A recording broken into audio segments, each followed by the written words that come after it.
சற்று முன் வெளியான முக்கிய அறிவிப்பின்படி பிஎஃப் பணத்தை எடுக்க இனி நோ வெயிட்டிங். நம்ம பணத்தை எப்போ வேண்டும்னாலும் எடுக்கலாம். வருகிறது இபிஎஃப்ஓ 3.0. செய்தியை முழுமையாக கேட்கறதுக்கு முன்னாடி நம்ம சேனலை சப்ஸ்கிரைப் பண்ணலாம். சப்ஸ்கிரைப் பண்ணிக்கோங்க. மறக்காம பெல் பட்டனை கிளிக் பண்ணிக்கோங்க. அப்போ தான் நம்மளுடைய அப்டேட்டட் நியூஸ் உங்களுக்கு உடனுக்குடன் வந்து சேரும். தொழிலாளர் வருங்கால வைப்பு நிதி அமைப்பு அதாவது இபிஎஃப்ஓ விரைவில் இபிஎஃப்ஓ 3.0 என்ற திட்டத்தை அறிமுகப்படுத்த இருக்கிறது. இதன் மூலம் ஊழியர்கள் தங்களது வருங்கால வைப்பு நிதியை ஏடிஎம்கள் மூலமே எடுத்துக் கொள்ள முடியும் என்ற தகவலை பகிர்ந்து இருக்கிறார் மத்திய தொழிலாளர் நலத்துறை அமைச்சர் மன்சுக் மாண்டவியா. இபிஎஃப்ஓ என அழைக்கப்படும் தொழிலாளர் வருங்கால வைப்பு நிதி அமைப்பு ஊழியர்களின் சம்பளத்திலிருந்து ஒரு குறிப்பிட்ட தொகையை பெற்றுக் கொள்கிறது. மேலும் ஊழியர்களை வேலைக்கு அமர்த்தி இருக்கும் நிறுவனங்களும் குறிப்பிட்ட தொகையை மாதந்தோறும் செலுத்துகின்றன. இதன் மூலம் வருங்கால வைப்பு நிதி மற்றும் பென்ஷன் நிதி ஆகியவை தங்கள் கணக்கில் பராமரிக்கப்படும். பணியில் இருந்து ஓய்வு பெறும் போது இந்த நிதி தொழிலாளர்களுக்கு வழங்கப்படுகிறது. அதே நேரத்தில் அவசர தேவைக்காகவும் இபிஎஃப்ஓ பணத்தை தொழிலாளர்கள் எடுத்துக் கொள்ளலாம். தற்போது நெட் பேங்கிங் மூலமாக தான் பணத்தை எடுக்க முடியும். அதாவது தொழிலாளர்கள் தங்கள் வங்கி கணக்கை இணைத்து அதன் மூலம் அப்ளை செய்தால் மிகப்பெரிய ப்ராசஸ்க்கு பிறகு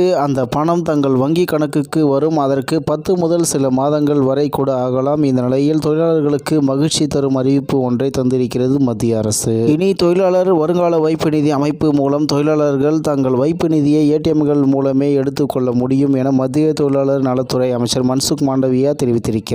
தெலுங்கானா மாநிலம் ஹைதராபாத்தில் தொழிலாளர் வைப்பு நிதி அமைப்பின் தெலுங்கானா மண்டல அலுவலகம் மற்றும் ஹைதராபாத் அலுவலகத்தை இன்று அவர் திறந்து வைத்தார். அப்போது பேசிய அவர் இனிவரும் நாட்களில் இபிஎஃப்ஓ 3.0 அறிமுகப்படுத்தப்பட இருக்கிறது. இதன் மூலம் தொழிலாளர்கள் இபிஎஃப்ஓவை ஒரு வங்கி போலவே பயன்படுத்திக் கொள்ளலாம். டெபிட் கார்டு யுபிஐ மூலம் தங்களது பரிவர்த்தனைகளை மேற்கொள்ளலாம். இபிஎஃப்ஓ சந்தாதாரர்கள் தங்களது யுஏஎன் அதாவது யூனிவர்சல் அக்கவுண்ட் நம்பரை வங்கி கணக்கு எண் போலவும் பயன்படுத்தலாம் என தெரிவித்துள்ளார். இதன் மூலம் தொழிலாளர்கள் சிரமமின்றி தங்களது பிஎஃப் நிதியை அவசர தேவைக்காக பெற்றுக்கொள்ள முடியும் என்பது குறிப்பிடத்தக்கது. இபிஎஃப்ஓ 3.0 இபிஎஃப்ஓ 3.4 மூலம் தொழிலாளர் வருங்கால வைப்பு நிதி அமைப்பு அடுத்த கட்டமாக நவீனப்படுத்தப்பட இருக்கிறது. இது தொழிலாளர்களின் பிஎஃப் அனுபவத்தை மேம்படுத்துவதோடு ஏற்கனவே இருக்கும் நடைமுறை சிக்கல்களை நீக்குகிறது. இதன் மூலம் உறுப்பினர்கள் தங்களது வருங்கால வைப்பு நிதி எடுப்பதற்கு அரசு அலுவலகங்களுக்கோ வருங்கால வைப்பு நிதி அலுவலகங்களுக்கோ செல்ல தேவையில்லை. வீட்டிலிருந்து யுபிஐ மூலமோ அல்லது ஏடிஎம் மூலமோ தங்களது யுஏஎன் எண்ணை பயன்படுத்தி எடுத்துக்கொள்ளலாம். இதன் முக்கிய நோக்கம் உறுப்பினர்கள் அவர்களது நிதியை விரைந்து எடுக்கவும் அதற்கான நடைமுறைகளை எளிமை ஆக்குவதும் தான். தற்போது ஆன்லைன் மூலம் விண்ணப்பத்தை பூர்த்தி செய்து நீண்ட நடைமுறைகளுக்கு பிறகு அவர்கள் தங்களது நிதியை எடுக்க முடியும். ஆனால் இந்த புதிய மாற்றத்தின் மூலம் நடைமுறை சிக்கல்கள் களையப்பட்டு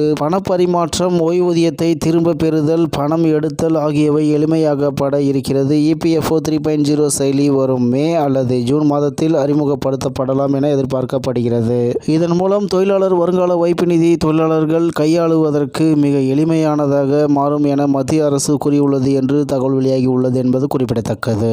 இத்துடன் இன்றைய முக்கிய செய்தி நிறைவு பெறுகிறது. மேலும் இது போன்ற செய்திகளை உடனுக்குடன் தெரிந்து கொள்ள ஆர்கே நியூஸ் தமிழ்நாடு சேனலுடன் இணைந்திருங்கள். நன்றி, வணக்கம்.